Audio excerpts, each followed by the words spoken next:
Okay, magandang umaga po sa inyong lahat, mga minamahal ko mga kababayan. So muli po, nandito na naman po tayo sa ating programa. Okay, bagong lahat, binabati muna po natin ang ating minamahal na Pangulong Ferdinand Marcos Jr. At syempre ang ating minamahal na First Lady Lisa Araneta Marcos. At syempre maging ating minamahal na Congressman Sandro Marcos, maging si Congressman Martin Romualdez.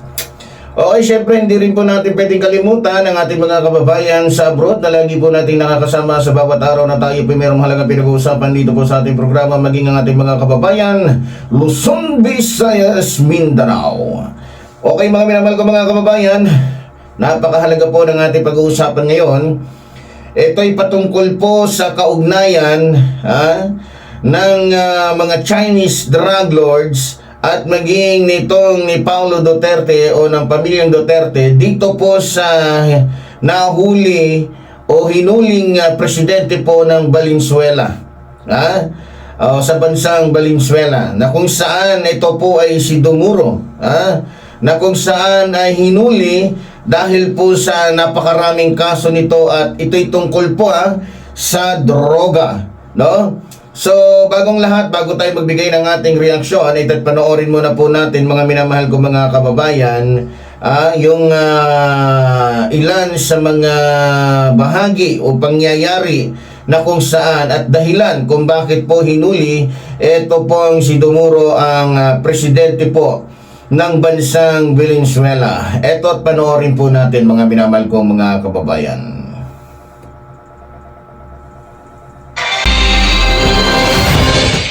Magandang hapon po.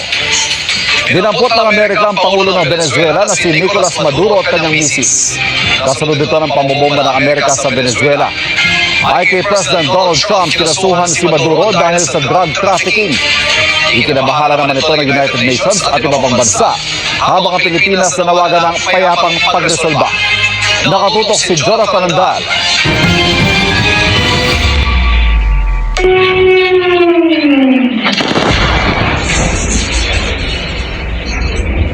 Nagulat ang mga taga-Venezuela sa biglaang mga pagsabog doon Sabado ng madaling araw, hapon naman dito sa Pilipinas. Sa gitna ng dilim, sunod-sunod din ang paglipad ng mga helicopter sa himpapawid ng kabisera ng Caracas. Pag-atake na palaya ng Amerika na kinumpirma ni US President Donald Trump. At my direction, the United States Armed Forces conducted an extraordinary military operation in the capital of Venezuela. Overwhelming American military power, air, land, and sea was used to launch a spectacular assault. Higit pa sa pagpilay sa mga Venezuelan military installation ang kanilang pakay.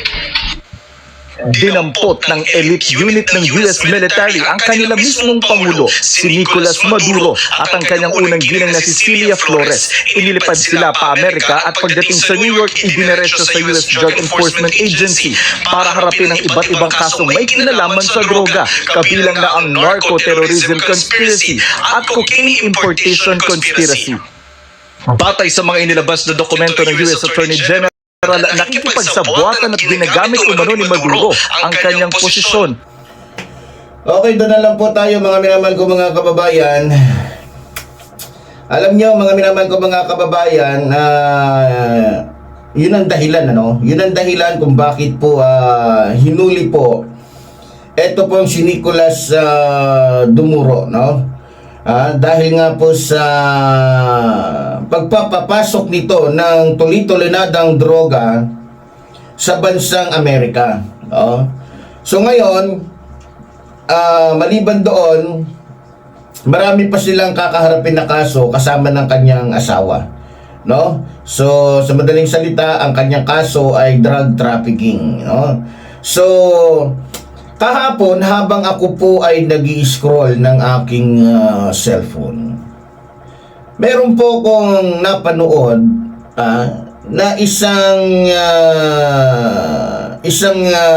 mensahe o isang istorya mula sa isang bobo, tanga, at napakaliit ang utak. na walang iba kundi yung napakalaki naman ng labi at saka napakalaki ng mata, pati ulo. Malaki lang yung ulo pero maliit yung utak. Makapal lang yung labi pero walang kwenta yung mga sinasabi. 'Di ba? So, kundi ako nagkakamali, at hindi ako magkakamali, ito po ay si Bayad Bay, no? Na kung saan ay bayad na bayad po ng mga taong mahilig maglustay ng pera ng mga Pilipino. Tama? So, panoorin po natin yung kanya pong mga sinabi, no? Yung kanya pong mga sinabi, at ito naman po ang bibigyan po natin ng matinding birada. Okay, panoorin po natin mga minamahal ko mga kababayan. Hindi ni Trump si Marcos? Nako, posible kayang arestuhin din ni Trump si Marcos? Nako, yan ang ating pag-uusapan ngayong araw na ito. Kasi alam mo, itong bigyan ko lang kayo ng background, no? Yung Venezuelan president, inaresto ho ng Amerika. Sa madaling salita, nasa ibang bansa, imagine niyo na lang, yung presidente ng ibang bansa, inaresto ni Trump. Hinuli sa sarili niyang lungga. Nakakita ng gayon, ano? Panoorin niyo itong video na ito kung posible ba na sa bandang tagal-tagal ay arestuhin po ni Trump si BBM. Kasi alamin muna natin, ano ba ang dahilan kung bakit inaresto ni BBM, ni Trump si Venezuela president, tingnan natin. Alam mo kasi itong pag-aresto na ito talagang nagkaroon ng matinding trigger sa buong mundo. Bakit? Kasi syempre isa kang sovereign state with its own laws, with its own military, with its own police, and yet naaresto ka mismo sa loob ng kanila pong bansa. Okay. Hindi na po natin panonoorin pa yung iba kasi puro mga katarantaduhan na lang po kasi yung iba. Walang kwenta. No? Sabi nito, weird daw ako nung nakaraan. Sa totoo lang, mas weird to eh. Sabi niya, ang tanong niya, simple lang mga kababayan. Posible ba daw na hulihin din ni Trump ang ating mahal na Pangulo? Sasagutin ko ng buong buo, siyempre hindi. Dahil unang-una, iba naman yung ginawa nitong ni Maduro sa ginagawa ng ating mahal na Pangulo. Paano ko nasabi? Ganito yun. Unang-una, hindi nagpapapasok ang ating mahal na Pangulong Ferdinand Marcos Jr. ng shabu sa bansang Amerika. Yan malinaw yan. Kasi, ang kaso po ni Maduro, kung may utak sana to, at mayroong laman ng utak nito kahit konti, alam naman niya na kaya hinuri si Maduro dahil sa pagpapapasok nito ng tuli-tulinadang shabu sa bansang Amerika. Mula sa Venezuela. Natural hindi. Dahil hindi naman yan ginagawa ng ating mahal na Pangulo. Pangalawa, hindi pwedeng hulihin ni Trump ang ating mahal na Pangulo. Bakit?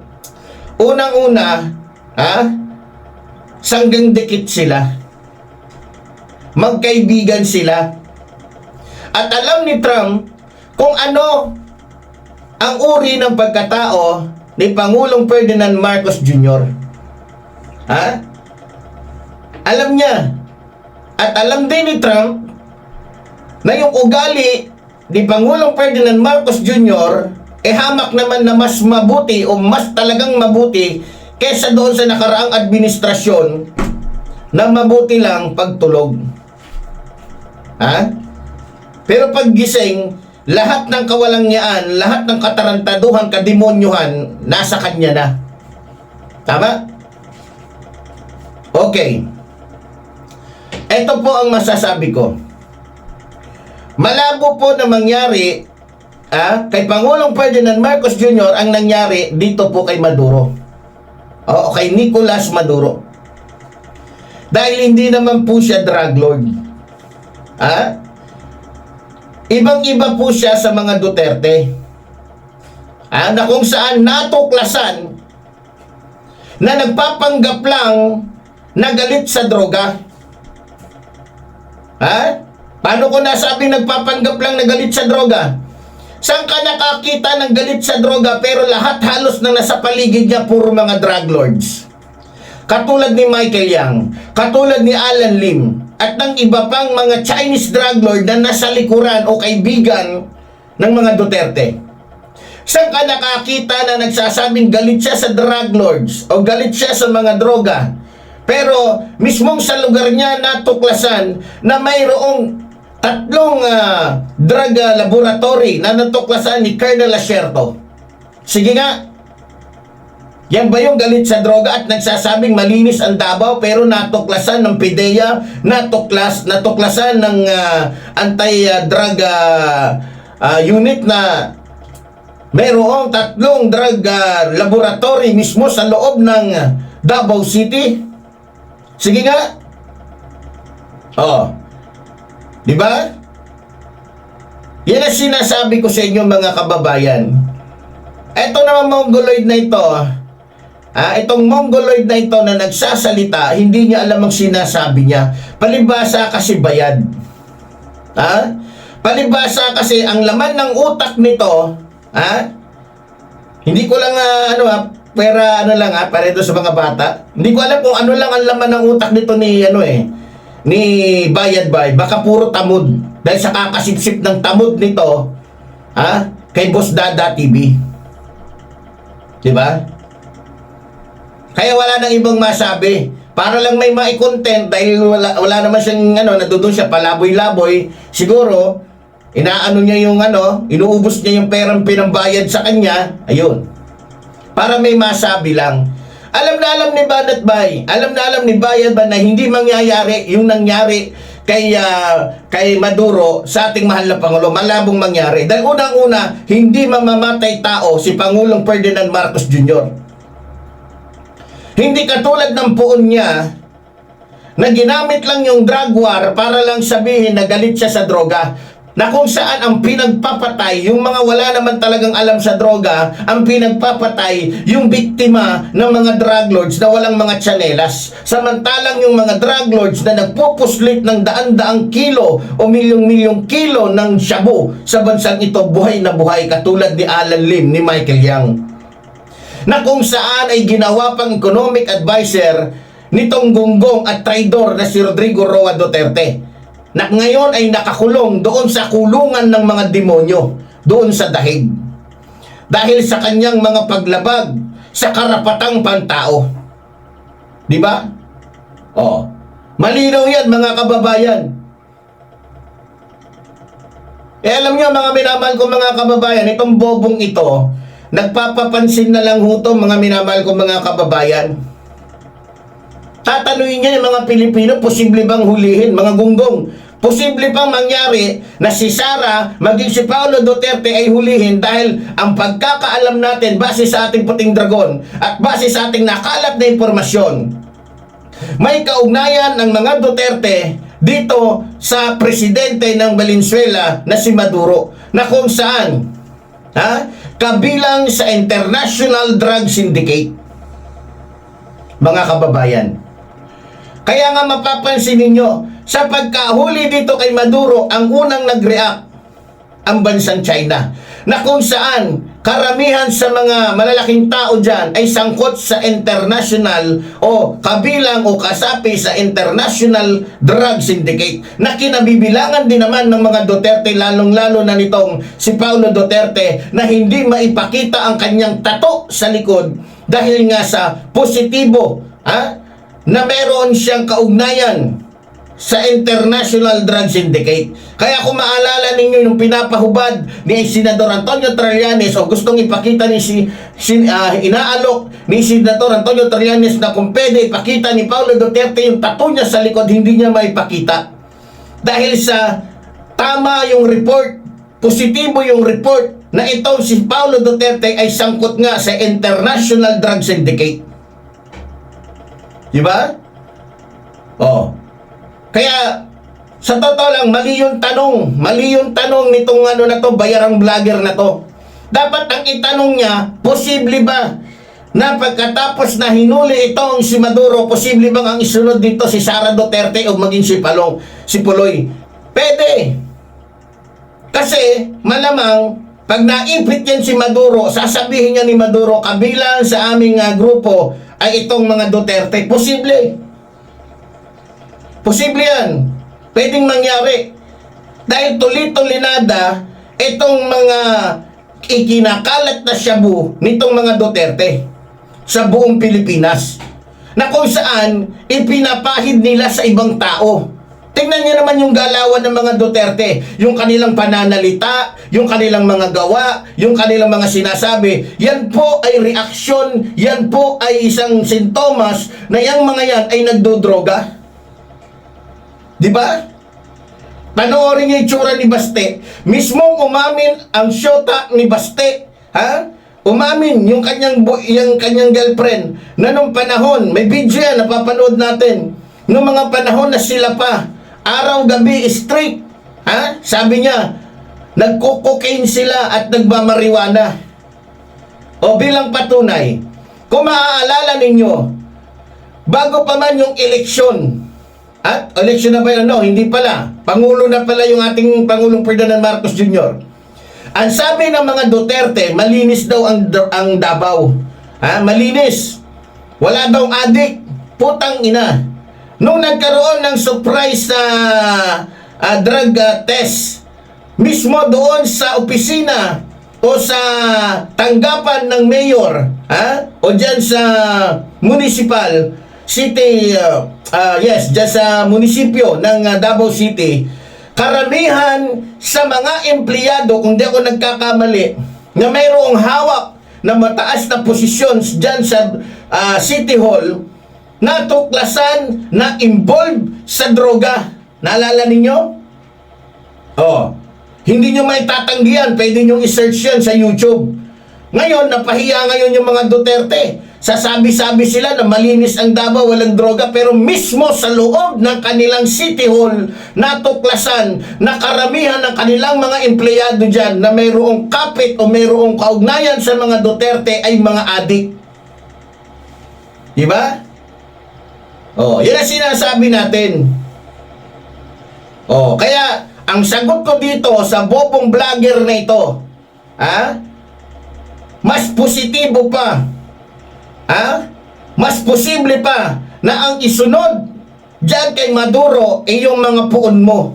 Dahil halatang halata naman na yan si Chucky na mukhang halimaw na manika, ay nagsyasabu. At hindi natin maitatanggihan sapagkat mismo si Madriaga ay naghayag na ang pera na ginamit ni Sara Duterte noong eleksyon ay mula sa pera ng mga drug lords at ng mga pogo, na kung saan ay may kaugnayan dito ang mga Duterte, na kung saan nabalitaan, nalaman, natuklasan na itong si Sara Duterte, itong si Mans Carpio, maging si Michael Yang, maging si Paulo Duterte ay parehong kabilang sa sindikato ng droga. Di ba? Oh. Kaya nga hirap silang makipagdebate sa atin eh. Kasi tayo, ang basihan natin, yung natutuklasan ng NBI, ng mga kapulisan at iba pang mga ahensya ng ating bansa. Samantalang ang mga sinasabi magmula kay Sara Duterte ay puro mga hearsay lang. Tama? Oh, kaya ayaw nilang makipagdebate sa atin. Dahil unang-una, meron tayong pinanghahawakan na ebidensya, samantalang sila, pag wala na silang masabi, magbabanta na sila sa buhay ng iba. Yan ang katotohanan. Kasi nga mga bobo, mga siraulo, mga gago, mga putang ina ninyo.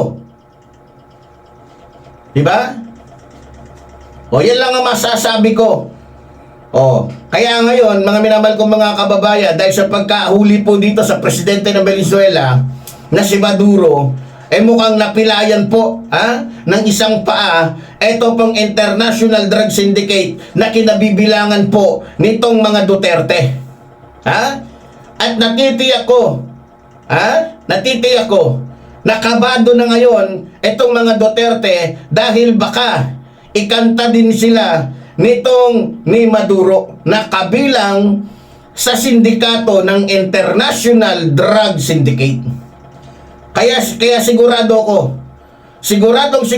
ko sa nasa oras na ito, kinakabahan na itong mga Duterte dahil baka may makuhang impormasyon etong Amerika kung sino-sino yung mga personalidad na mayroong kinalaman o kasama o kabilang sa International Drug Syndicate nitong ni Maduro. Diba? Kaya ang sagot ko dito kay Bayad Bay, malabo. Malabong isunod ni Trump ang aming mahal na Pangulo. Dahil uunahin ko hindi kriminal ang aming mahal na Pangulo. Pangalawa, hindi kailanman na-involved sa pagpapapasok ng droga sa ibang bansa ang aming mahal na Pangulo. Hindi katulad ng mga Duterte na maliban na nagpapapasok sila dito na tulit-tulinadang shabu sa pamamagitan shoplifter. Tama ba yun? Kung di ako nagkakamali, nagpapapasok din pala. Alam nyo, sa totoo lang yung bilyon-bilyong pera pala nito ni Paulo Duterte ay hindi lang pala nandito sa ating bansa ginagamit. Pati sa ibang bansa na kung saan ginagamit niyang puhunan para sa pagbenta ng shabu. Halimbawa, may pera siya dito, 51 billion. Yung iba dyan, iaano niya sa ibang bansa. Hindi naman niya pwedeng gamitin ng bulto-bulto yun Alam niyo kung bakit sila nag-a-abroad? Kasi, at saka may kasama silang iba, yung pera dyan, mga minamahal ko mga kababayan, isang ipon niya. Pagdating doon nila iipunin yan. Isa lang ang nagmamay-ari niyan. At pagkatapos, mga minamahal ko mga kababayan, ayun na, ibibigay nila yan doon sa kanilang, alam nyo na, yung kasabwat nila para magbenta ng droga. O ipambibili ng droga at ibibenta din sa iba. Ganun yon. So, yung pera na nanakaw, nakuha nitong mga Duterte ay pinupuhunan po nila sa pagbebenta ng shabu. Diba? Ganun lang po yun. Kaya nga, pilay na pilay ngayon etong sindikato ng mga Duterte sa pagkahuli po dito po kay Valenzuela President na si Maduro. Dahil balita ko, yung ilang mga droga na ipinapasok ng mga Duterte dito sa ating bansa ay mula mismo sa bansang Valenzuela. Yan po ang katotohanan, mga minamahal ko mga kababayan. Kaya sigurado ko, kabado na itong si Paulo Duterte. Kabadong-kabado nitong tukmol na ito. Dahil malamang lalabas at lalabas ang pangalan na ito o pangalan niya sa listahan ng mga kabilang o membro ng International Drug Syndicate. So yun lamang po mga minamahal ko mga kababayan. So muli po tulad po ng sinasabi ng inyong lingkod, mabuhay po ang ating inang bayan, mabuhay po ang nagmamahal sa ating inang bayan. Maraming salamat po.